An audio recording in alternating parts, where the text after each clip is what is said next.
उसके हर झूठ के बावजूद मैंने उससे मोहब्बत की और उसने आज मुझे भेड़िया सिर्फ इंसान कह दिया। तुम इतने अरसे से मेरे साथ हो, मेरी दोस्त हो, क्या कभी एक पल के लिए भी मेरी कोई ऐसी हरकत जिससे तुम्हें खौफ आया हो? क्या तुम्हें लगा कभी मेरे अंदर भेड़िया है? क्या मैं भेड़िया हूं?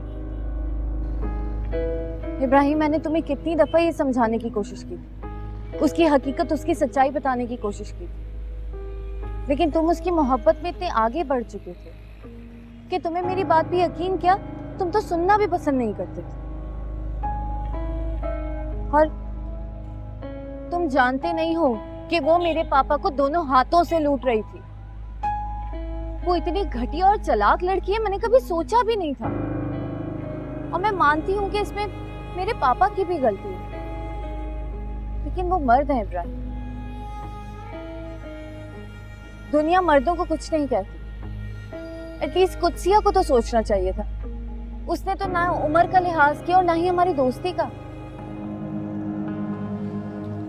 गलती हो गई मुझसे, गलती हो गई मुझसे, जो मैंने हर बात पर भरोसा किया। उसके मासूम चेहरे की वजह से उसकी हर गलत हरकत को सही समझता रहा और इग्नोर करता रहा। गलती हो गई मुझसे। मगर उसकी इन हरकतों की वजह से तुम मुझसे बहुत दूर होते चले गए इब्राहिम।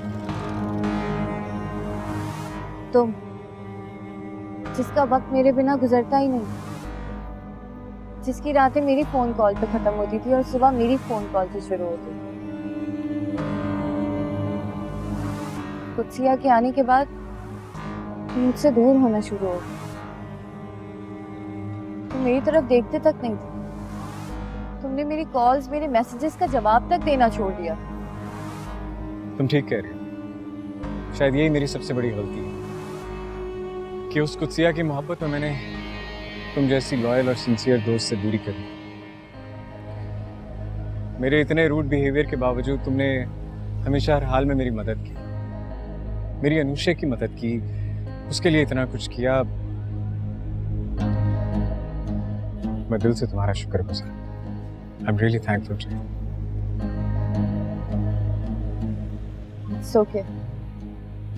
लेकिन इतना सब कुछ हो जाने के बावजूद भी तुम मुझे अब भी सिर्फ अपना एक दोस्त मानोगे, जबकि मैं तो तुम्हें अपना सब कुछ मान चुकी हूँ। कैसे समझाऊं तुम्हें अपने दिल की बात?